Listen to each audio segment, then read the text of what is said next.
Hi dear students, मैं गजेंद्र सुद GN Singh IAS academy में आपका स्वागत करता हूँ। मैं इतिहास विषय में आज आपको एक बहुत ही महत्वपूर्ण टॉपिक सिक्का के विषय में पढ़ाने चल रहे हैं। आप देखते होंगे, चाहे वो IAS का एग्जाम हो, चाहे PCS का हो, TGT का हो, PGT का हो या UGC का एग्जाम हो, सभी एग्जामों में मुद्रा से मतलब सिक्के से 1 से 2 सवाल अवश्य बनते हैं। तो आज हम पढ़ेंगे भारतीय इतिहास में मुद्रा की क्या भूमिका है, मुद्रा या सिक्का के विषय में पढ़ेंगे। देखिए, सिक्कों से जो है इतिहास में लाभ क्या मिलता है, सिक्के से क्या जानकारी मिलती है। जो सिक्का होता है, देखिए, जो आपकी मानव सभ्यता का प्रारंभ माना जाता है, या जब हम भारतीय इतिहास प्रारंभ करते हैं पढ़ते वक्त, तो उसमें सबसे पहले हम पढ़ते हैं पाषाण काल। पाषाण काल में सिक्के का कोई आविष्कार नहीं हुआ था, कोई विकास नहीं हुआ था। पाषाण काल के बाद जब हम सिंधु घाटी सभ्यता पढ़े थे, तो सिंधु घाटी सभ्यता में भी सिक्के का कोई विकास नहीं हुआ था। वहां पर जो भी लेन देन होता था वो सभी विनिमय के माध्यम से होता था। विनिमय का मतलब क्या होता है कि आप 1 किलो गेहूं देंगे तो दूसरा वाला 1 किलो आपको चावल दे देगा। मतलब वस्तु आप देंगे तो बदले में आपको भी वस्तु मिल जाएगी। आप किसी को घोड़ा देंगे तो आपको गाय देंगे। वस्तुओं के विनिमय से ही लोगों की व्यापार व्यवसाय इत्यादि चीजें चलती थी। तो हड़प्पा सभ्यता में आपका यही था। वैदिक सभ्यता में भी सिक्के का विकास नहीं हुआ है। ऋग्वेद में एक शब्द आया है निष्क। ऋग्वेद में एक शब्द आया है निष्क। तो जो ऋग्वेद में एक शब्द निष्क आया है, उसे कुछ लोग मानते हैं कि सोने का सिक्का था, लेकिन निष्क जो है वह सोने का सिक्का नहीं था, अपितु गले का एक हार था। और यह निष्क जो सोने के सिक्के के रूप में स्थापित हुआ था, यह मौर्य काल में स्थापित हुआ था। मतलब सोने निष्क किस समय सोने का सिक्का है, तो जो निष्क है मौर्य काल में सोने का सिक्का माना जाता है। और वैदिक काल के बाद सूत्र काल आया है, तो सूत्र काल में ही भारत में सिक्के का आविष्कार हुआ है।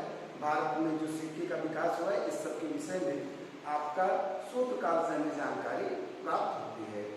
देखिए, जो सिक्का है इससे जानकारी क्या मिलती है। ये किसी सिक्के पर किसी राजा के द्वारा किसी दूसरे राजा को पराजित करते हुए धनुष लेकर दौड़ाते हुए दिखाया गया है। तो इसका मतलब यह राजनीतिक जीवन की जानकारी दे रहा है, राजा की विधियों की सूचना दे रहा है।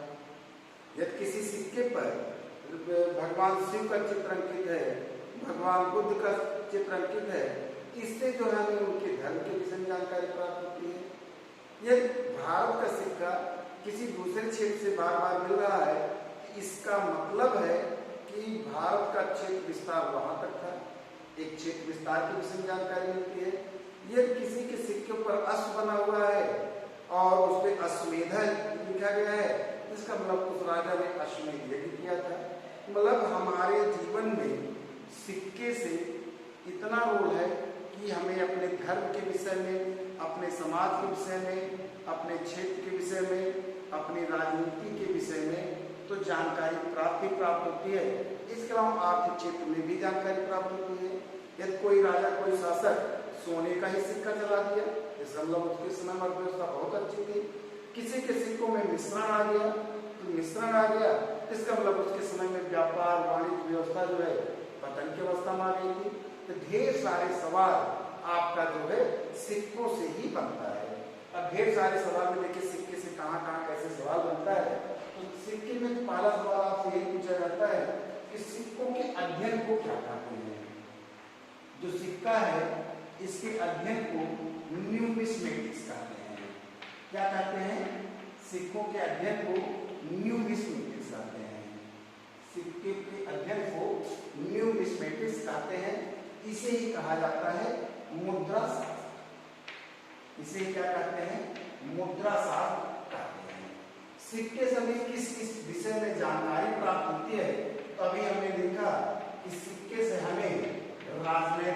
की विषय जानकारी मिलती है, सिक्के से हमें समाज की विषय जानकारी मिलती है, सिक्के से हमें धर्म की विषय जानकारी मिलती है, सिक्के से हमें आर्थिक जीवन के विषय जानकारी मिलती है और सिक्के से ही हमें कला के विषय में भी जानकारी प्राप्त होती है।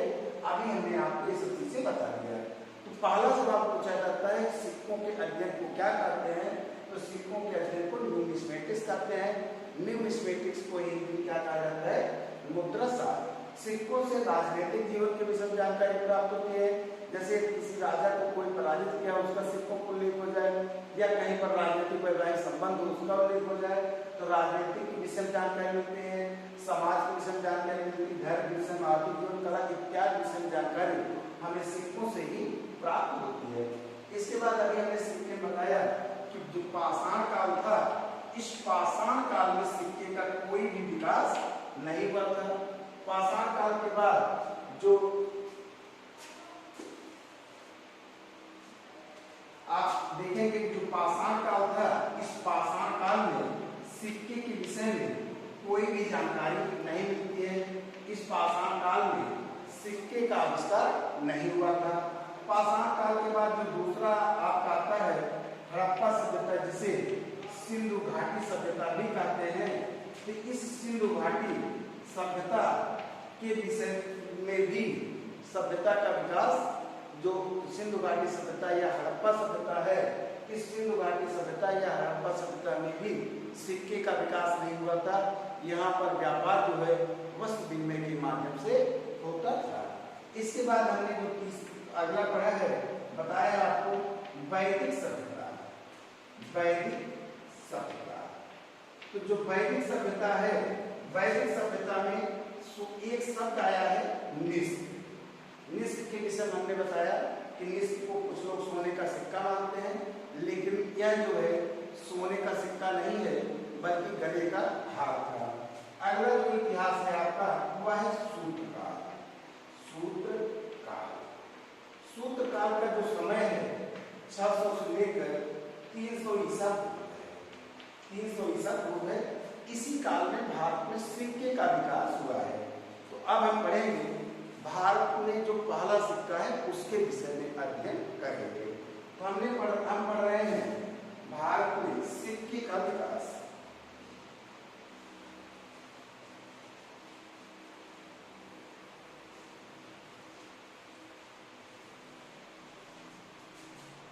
सिक्कों के अध्ययन को क्या कहते हैं, न्यूमिस्मेटिक्स कहते हैं। भारत, कई बार पूछा जाता है भारत का पहला सिक्का कौन सा है, तो जो भारत का पहला सिक्का है उसका नाम है करसपण। क्या नाम है, करसपण। ये जो करसपण है यह भारत का पहला सिक्का है। यह भारत का पहला सिक्का है। पूछा जाता है किस सदी का सिक्का है, यह जो है 5वीं सदी का सिक्का है। पूछा जाता है किस धातु का सिक्का है, यह चांदी की धातु का सिक्का था। चांदी की धातु का सिक्का था। इस पर चित्र किसका मिलता है, इस पर सूर्य का चित्र अंकित मिलता है, चंद्र का चित्र अंकित मिलता है, नदी का चित्र अंकित मिलता है, वृक्ष का चित्र अंकित मिलता है, इन सब का। इसका सर्वप्रथम उल्लेख कहाँ हुआ है, पाणिनि की पुस्तक है अष्टाध्यायी। पाणिनि की पुस्तक है जिसका नाम है अष्टाध्यायी। अष्टाध्यायी में सर्वप्रथम इसका उल्लेख हुआ है।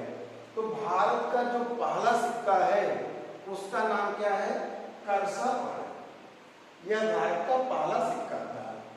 किस सदी का सिक्का है, ये 5वीं सदी का सिक्का है। किस धातु का सिक्का था, चांदी की धातु का सिक्का था। इस पर किसका चित्र अंकित मिलता है, सूर्य का, चंद्र का, नदी का, वृक्ष का इत्यादि इसमें दृश्य दिखाई देते हैं।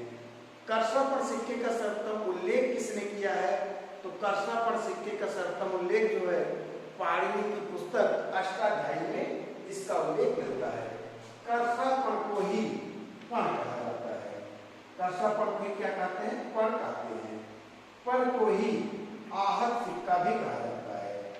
आहत सिक्का भी कहते हैं। आहत सिक्के को ही पंचमार्ग सिक्का भी कहते हैं। पंचमार्क सिक्का भी इसे पंचमार्क सिक्का इसे कहते हैं। तो जो कर्षापण है, कर्षापण को ही पण कहते हैं, पण को ही आहार सिक्का कहते हैं, आहार सिक्के को ही पंचमार्क सिक्का भी कहा जाता है। तो ये जो है आपका कर्षापण पर या आहार सिक्का है, पंचमार्क सिक्का। तो जो एक कर्षापण इसे पण कहते हैं, इस पर ठप्पा मारा जाता था, नदी का, सूर्य का, वृक्ष इत्यादि का जो ठप्पा मारा जाता था, इसे इसीलिए आहार सिक्का कहते हैं। और आहार सिक्के को अंग्रेजी में पंचमार्क सिक्का भी कहा जाता है। तो ढेर सारे सवाल यहाँ बनते हैं, क्योंकि बहुत बड़ी समस्या का समाधान हुआ था। इतिहास में प्रथम से ढेर सारे सवाल बनते हैं कि भारत का पहला सिक्का कौन सा था, भारत का पहला सिक्का किस धातु का था, किस सदी का था, किसने सर्वप्रथम उल्लेख किया है। तो ढेर सारे सवाल बनते हैं कि इतने सारे सवाल आपके सिक्कों से बनेंगे। अब देखिए इसके बाद अगला है आपका, अगला सवाल आपको बनता है सोने के सिक्के से। अगला सवाल आपका बनता है सोने का सिक्का, सोने का सिक्का, सोने का सिक्का से अगला सवाल बनता है। इसमें जो पूछा जाता है भारत में सर्वप्रथम सोने के सिक्के किसने चलाए थे, उनका नाम है हिंद यवन।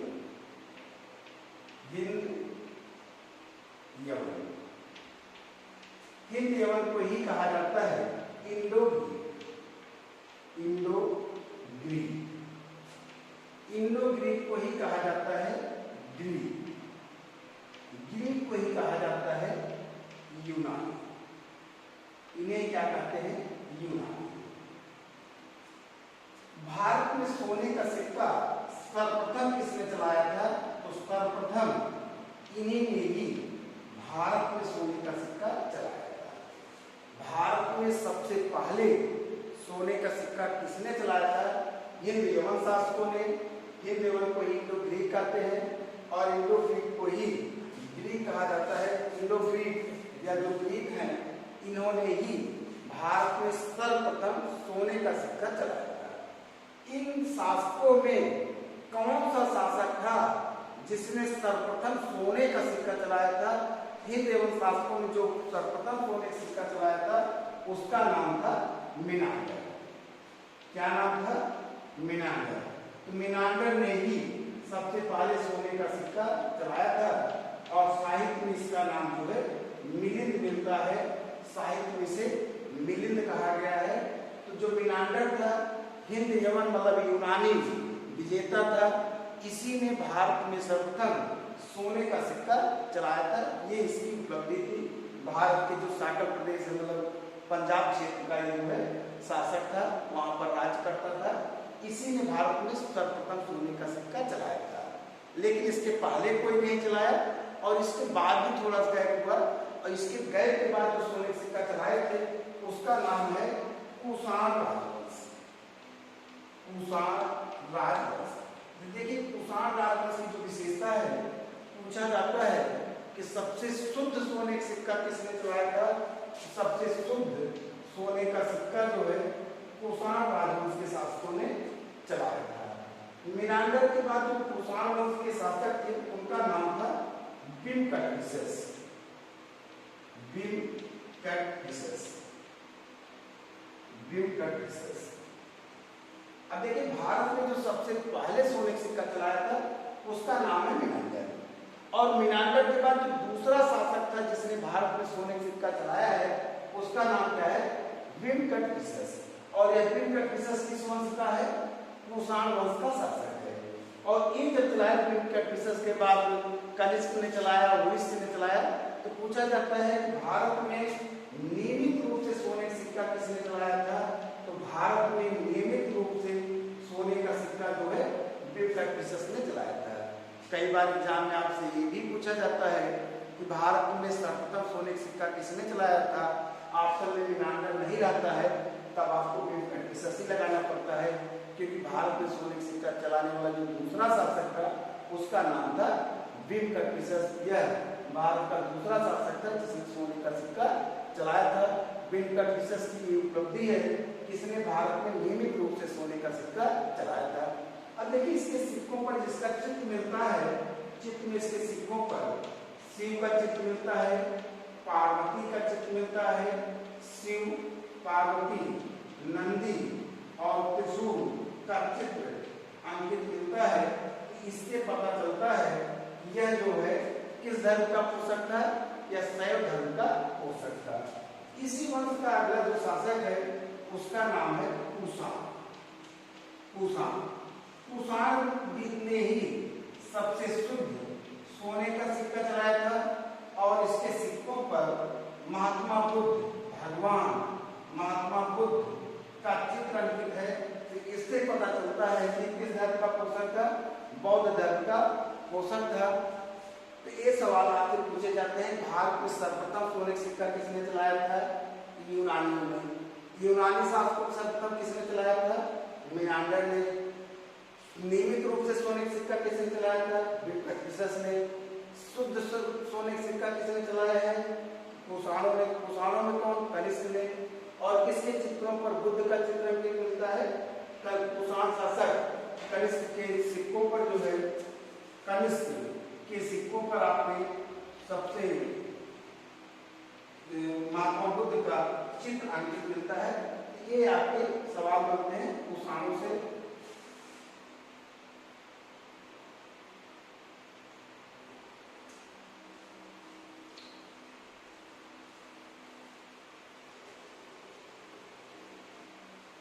हम सोने का सिक्का पढ़ रहे हैं। सोने के सिक्के में अगला नाम आता है गुप्त राजवंश का। गुप्त राजवंश का नाम आता है। अभी आपने देखा सबसे शुद्ध सोने का सिक्का किसने चलाया था? तो सबसे शुद्ध सोने का सिक्का कुषाण राजवंश के शासकों ने चलाया था। पूछा जाता है सर्वाधिक मात्रा में सोने का सिक्का किसने चलाया था?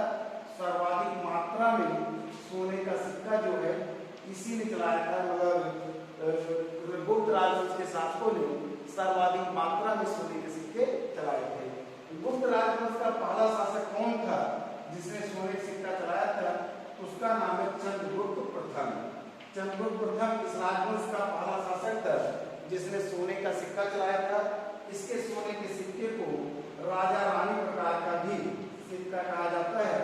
उसे राजा रानी प्रकार का सिक्का इसलिए कहा जाता है, उस पर चित्र अंकित मिलता है, कुमार देवी और चंद्रगुप्त का चित्र मिलता है और वो निक्षेप राजकुमारी थी। इसी सिक्के से इस बात की भी सूचना मिलती है कि इनका वैवाहिक संबंध जो है निक्षेप राजवंश में, निक्षेप गणराज्य में हुआ था। तो राजा रानी प्रकार का सिक्का गुप्त राजवंश का पहला शासक कौन था जिसने सोने का सिक्का चलाया? चंद्रगुप्त प्रथम ने चलाया था। सर्वाधिक मात्रा में सोने के सिक्के किसने चलाए थे? तो गुप्तों ने ही सर्वाधिक मात्रा में सोने के सिक्के चलाए थे।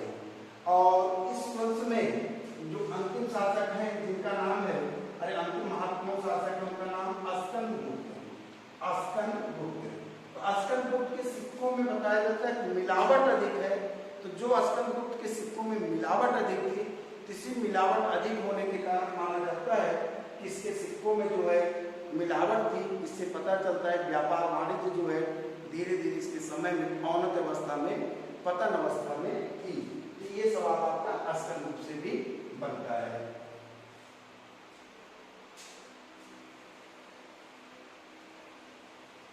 देखिए जब गुप्त राजवंश का पतन हो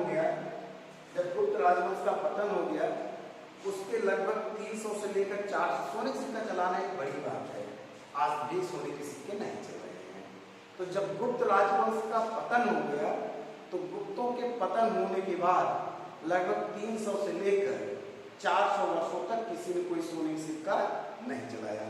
तो 300 से लेकर 400 वर्षों तक जो कोई सोने का सिक्का नहीं चलाया, यदि उसके बाद कोई चलाएगा तो एग्जाम में सवाल पूछा जाएगा कि नहीं किसने चलाया था।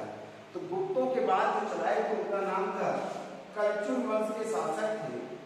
कलचुग वंश के शासक थे जिनका नाम था गांगेय देव कलचुग।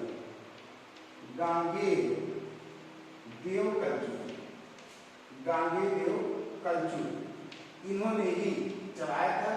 और इनके सिक्कों पर जो चित्र मिलता है वह लक्ष्मी की आकृति का मिलता है। ये भी पूछा जाता है कि गुप्तों के पतन होने के बाद लगभग 300 से लेकर 400 वर्षों तक सोने का सिक्का नहीं चला था।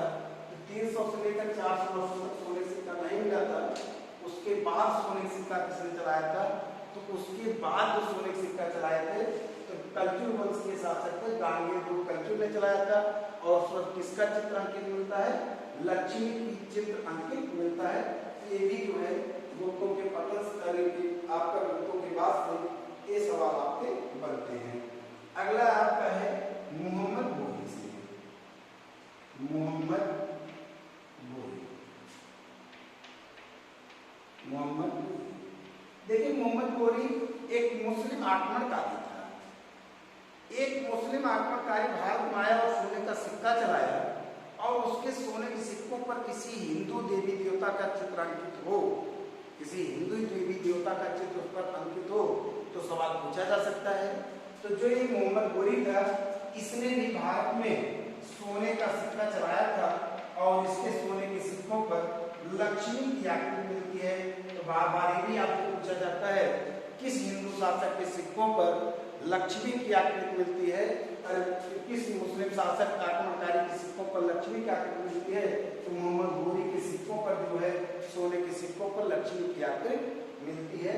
तो यहाँ से भी आपका बनता है। एक और है हुमायूं से एक सवाल बनता है सोने के सिक्कों में।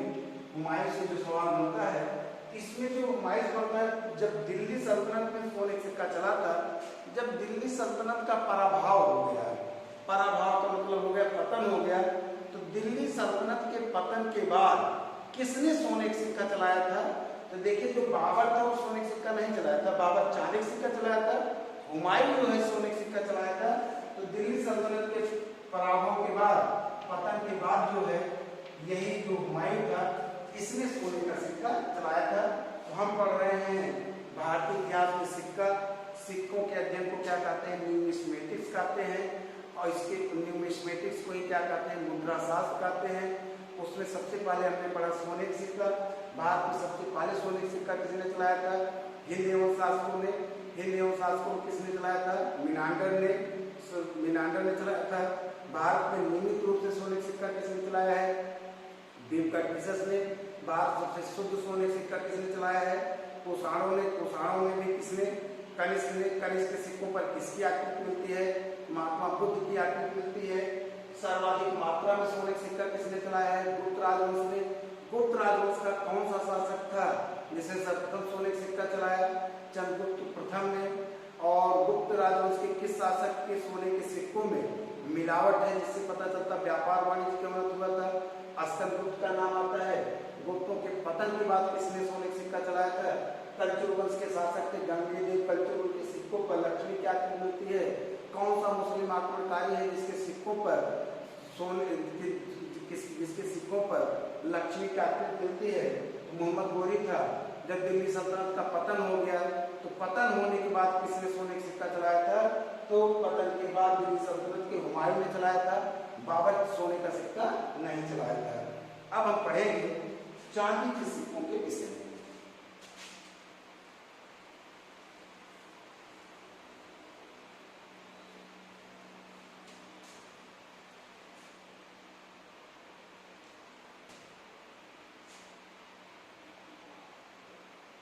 चांदी का सिक्का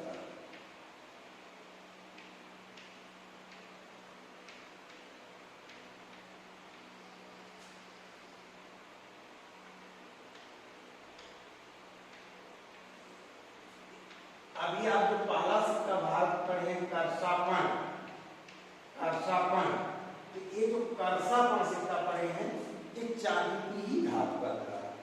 इसके बाद एक और है कि जो कुषाण राजवंश थे तो कुषाणों की ये उपलब्धि है कि कुषाण राजवंश के लोग सोने के सिक्के चलाए थे, तांबे के सिक्के चलाए थे, लेकिन चांदी की धातु का सिक्का नहीं चलाए थे। इसके बाद आपका नाम आता है चंद्रगुप्त द्वितीय विक्रमादित्य। चंद्रगुप्त द्वितीय विक्रमादित्य। चंद्रगुप्त द्वितीय विक्रमादित्य। चंद्रगुप्त द्वितीय विक्रमादित्य तो गुप्त राजवंश के पहले शासक हैं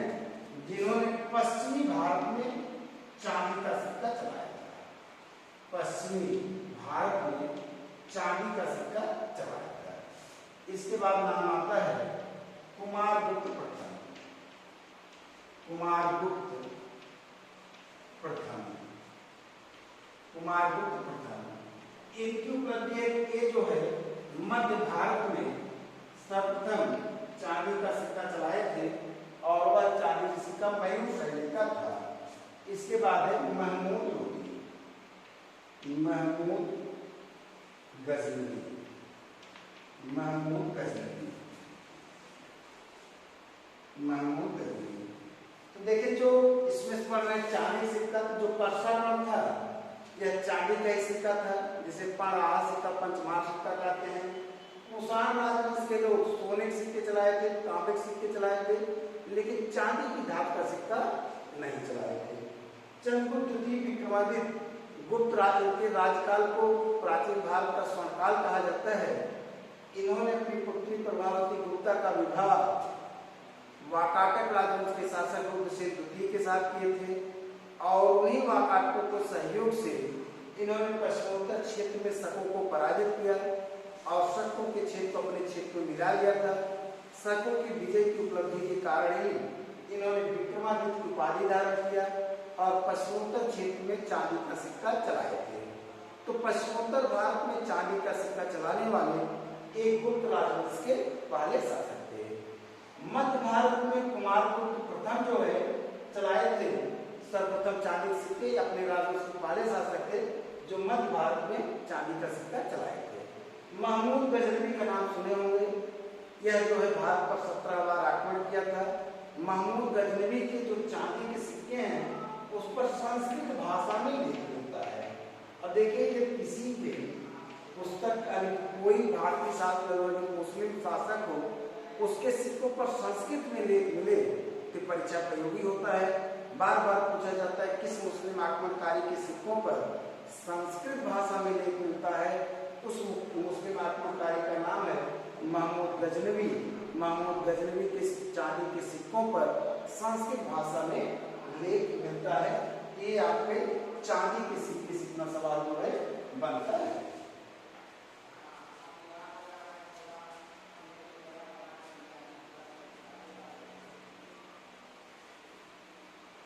चांदी के बाद आपका है तांबे का सिक्का। तांबे का सिक्का, जो तांबे का सिक्का होता है इसे दाम कहीं कहीं इसे दाम कहा गया है और कहीं कहीं इसे जो है जीतल भी कहा गया है। दाम कहा जाता था, कहीं कहीं जीतल भी कहा गया है। मुझे लगता है सर्वाधिक मात्रा में चांदी का सिक्का है तांबे का सिक्का किसने चलाया था, तो सर्वाधिक मात्रा में जो तांबे का सिक्का चलाया गया था यह सिक्का कुषाण शासकों ने चलाया था। हम पढ़ रहे हैं तांबे का सिक्का। तांबे के सिक्के को दाम कहा जाता था, जीतल कहा जाता था। सर्वाधिक मात्रा में तांबे का सिक्का किस राजवंश के शासकों चलाया था, कुषाण राजवंश के शासकों चलाया था। दाम से आपका इतना ही लगेगा। अब तांबे के सिक्के के बाद आप पढ़ेंगे शीशे का सिक्का। शीशे का सिक्का, शीशे का सिक्का। ठीक है, शीशे सिक्के पूछा जाता है किसने सर्वप्रथम चलाया था, यूनानियों ने चलाया था। हमने बताया किसी यूनानी को ही ग्रीक कहते हैं, ग्रीक को ही इंडो ग्रीक कहते हैं। इसे ही क्या कहा जाता है, हिंद यमन कहा जाता है। और हिंद यमन शासकों में किसने सर्वप्रथम चलाया था, उसका नाम था स्ट्रैटो द्वितीय था। इसी ने भारत में सबसे पहले चांदी का सिक्का जो है शीशे का सिक्का चलाया था, स्ट्रैटो द्वितीय ने। इसके बाद जो है स्ट्रैटो द्वितीय चांदी का सिक्का चलाया था और स्ट्रैटो द्वितीय के बाद जो है पूछा जाता भारतीय राजवंश में किसने चलाया था, तो भारतीय राजवंश में नाम आता है सातवाहन शासकों का नाम आता है। तो सातवाहन शासकों ने भारत में शीशे का सिक्का चलाया था। तो भारत में शीशे का सिक्का सबसे पहले किसने चलाया था, यूनानी ग्रीक या यूनानी शासकों ने। यूनानी ग्रीक या हेलेनिक शासक किसका नाम आता है? स्ट्रैटो का। कौन सा भारतीय राजवंश था जिसने चांदी का सिक्का चला, शीशे का सिक्का चलाया था? तो उसका नाम है सातवाहन राजवंश। इसने जो है शीशे का सिक्का चलाया था। अब शीशे के सिक्के के बाद एक सिक्के से और आपका सवाल बनता है, वह है चमड़े का सिक्का। तो भारत में चमड़े का भी सिक्का चलाया गया था, चमड़े का सिक्का, चमड़े का सिक्का।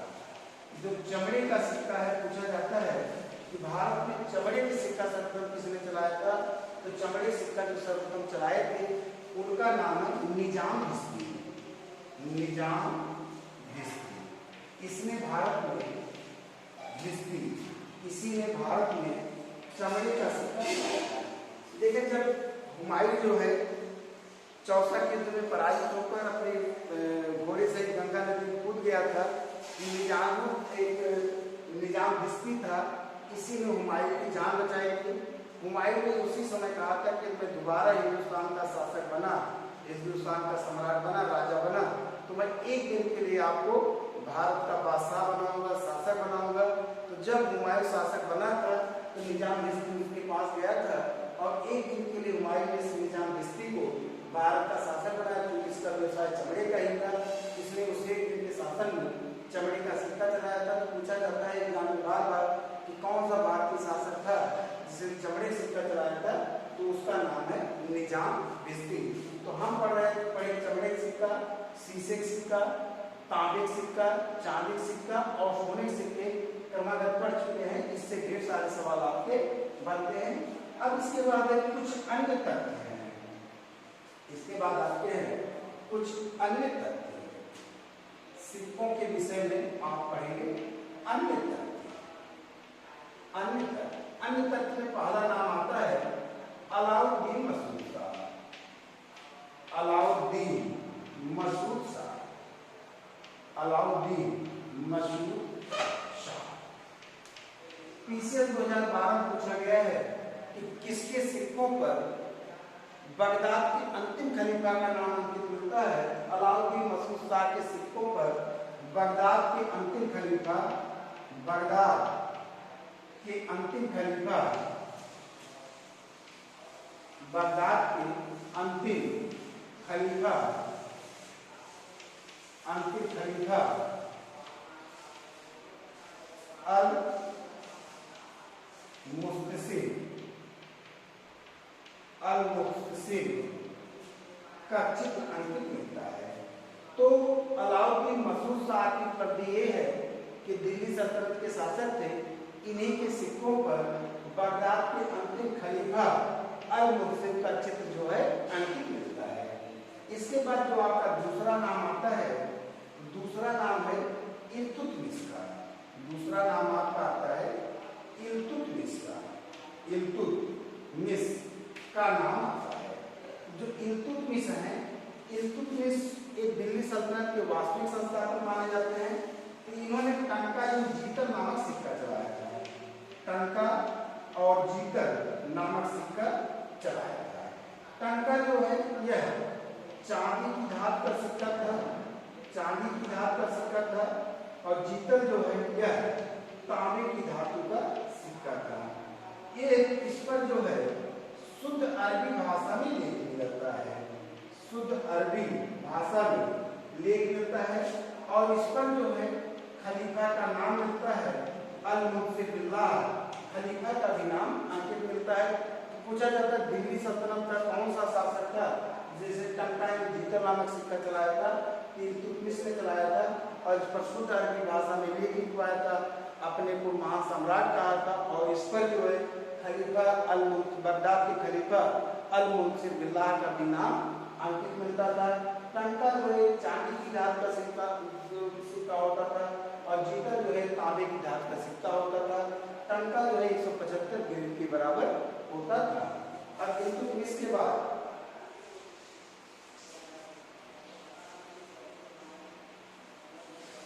अगला नाम आता है, वह है फिरोज शाह तुगलक। फिरोज शाह तुगलक, फिरोज शाह तुगलक, फिरोज शाह तुगलक का नाम आता है।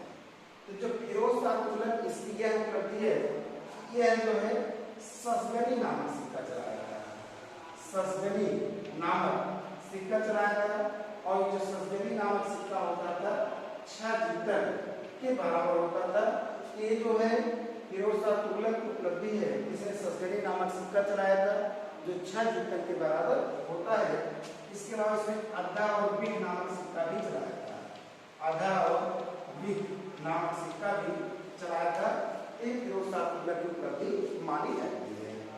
फिरोज शाह तुगलक के बाद अगला जो नाम आता है वह है बहलोल लोदी का। अगला नाम है बहलोल लोदी, बहलोल लोदी, बहलोल लोदी। देखिए जो बहलोल लोदी था इसने बहलोली नाम का सिक्का चलाया था, बहलोली नाम का सिक्का चलाया था जो अकबर के समय तक का जो है एक मानक सिक्का माना जाता है। ये लोधी वंश के बाद जो अगला शासक हुए थे, अगला आएंगे, उनका नाम है बाबर। तो हम पढ़ रहे हैं अन्य तथ्य अलाउद्दीन मसरूफा के सिक्कों पर बगदाद की अंतिम खलीफा अल-मुंसिफ का चित्र मिलता है। इल्तुतमिश जो है एक टक्का जीतल नामक सिक्का चलाया था जिस पर शुद्ध अरबी भाषा में लेख लिखा था और उस पे जो है बगदाद के खलीफा अल-मुंसिफ बिल्लाह का नाम भी अंकित मिलता है। फिरोज शाह तुगलक ससगनी नामक सिक्का चलाया था जो 6 जीतल के बराबर होता है। बहलोल लोदी जो बहलोली नामक सिक्का चलाया था यह अकबर के समय तक जो है मानक सिक्का था। इसके बाद अन्य तथ्य में जो अन्य चीजें आप पढ़ेंगे, अन्य तथ्य में जो आप अन्य चीजें पढ़ेंगे उसमें नाम आता है बाबर का। किसका नाम आता है? बाबर का। तो जो बाबर था, बाबर जो है शाहरुख नामक सिक्का चलाया था, शाहरुख नामक सिक्का चलाया था। और शाहरुख के अलावा ये जो है बाबरी नाम का भी सिक्का चलाया था।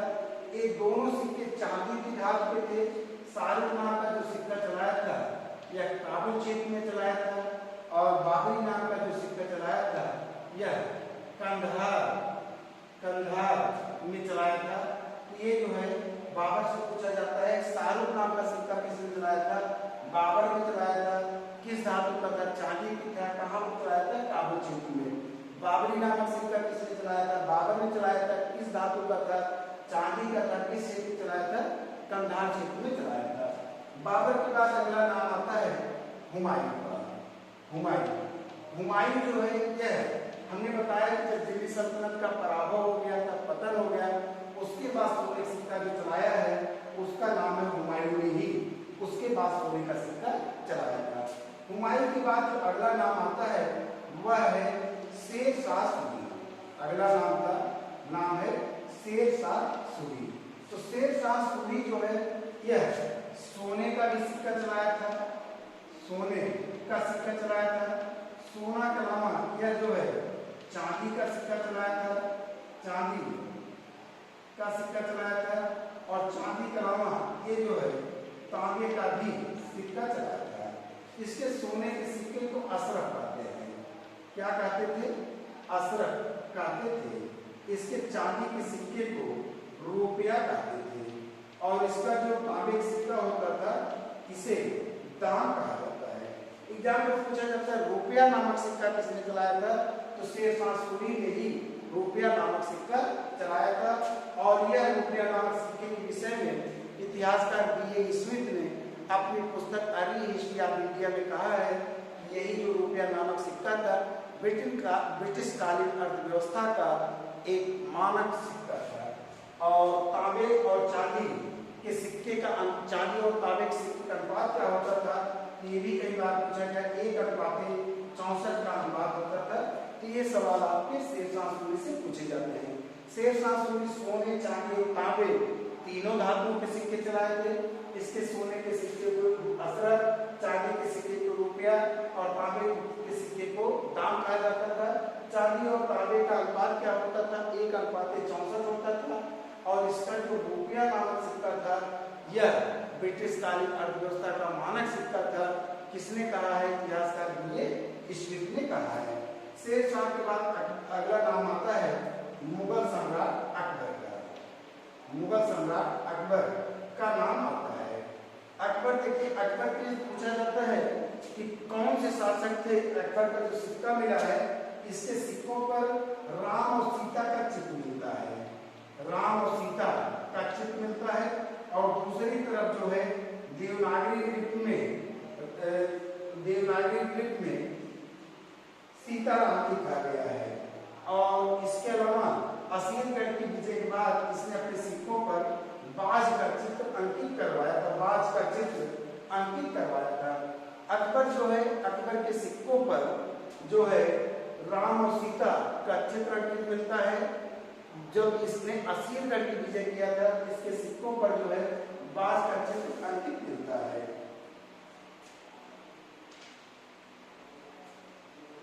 बाज का चित्र अंकित मिलता है। तो हम पढ़ रहे हैं अन्य तथ्य में बाबर जो है, देखिए साल पर बाबरी नाम का सिक्का चलाया। हुमायूं की सल्तनत के पराभव के बाद सोने का सिक्का चलाया था। शेर शाह सूरी जो है सोने, चांदी और तांबे तीनों धातुओं के सिक्के चलाए थे। इसके सोने के सिक्के का असरफ, चांदी के सिक्के रुपया, तांबे के सिक्के नाम कहा जाता था। अकबर जो है, अकबर के सिक्कों पर राम सीता का चित्र अंकित मिलता है और देवनागरी लिपि में सीताराम लिखा हुआ मिलता है। असीमगढ़ की विजय के बाद इसने जो है, असीमगढ़ की विजय के बाद इसके सिक्कों पर चित्र अंकित मिलता है बाज का। हम पढ़ रहे हैं अकबर के विषय में। देखिए अकबर जो है, इसके जो सोने के सिक्के हैं, सोने का जो इसका सिक्का है उसमें नाम आता है मुहर, एक मुहर था, एक जलाली है और एक संसद है, एक संसद है और एक जो है इलाही है। ये इसका जो है सिक्का था। इसमें पूछा जाता सबसे बड़ा सोने का सिक्का कौन सा था। यही जो सभी सोने के सिक्के हैं, ये सबसे बड़ा सोने का सिक्का था। और इलाही पूछा जाता है किस आकृति का है, यह गोलाकार आकृति का है। वो दोनों चौकोर होते थे, यह गोलाकार आकृति में था। तो ये इसके सिक्कों से सवाल बनता है। अकबर के जो सोने के सिक्के उसको संसद सबसे बड़ा सोने का सिक्का था। इसके अलावा इसने जलाली नाम का भी सिक्का चलाया था। अकबर के बाद जो अगला नाम आता है अन्य में, वह है जहांगीर। क्या नाम है? जहांगीर। देखिए जहांगीर की उपलब्धि ये है कि इसके सिक्कों पर चित्र मिलता है। इसका चित्र मिलता है, जहांगीर के सिक्कों पर चित्र मिलता है। तो मुगल वंश का पहला शासक है जिसके सिक्कों पर चित्र मिलता है और यह अपना स्वयं बनाया है। मतलब जहांगीर के सिक्कों पर जहांगीर का चित्र मिलता है। इस वंश का पहला शासक है जिसके सिक्कों पर अपना चित्र अंकित मिलता है। जहांगीर के बाद अगला नाम आता है शाहजहां का। शाहजहां का नाम आता है। शाहजहां से पूछा जाता है कि कौन सा सिक्का चलाया था। इसने आना नाम का सिक्का चलाया था। आना नाम का सिक्का जो होता था, यह रुपया और दाम के मध्य होता था।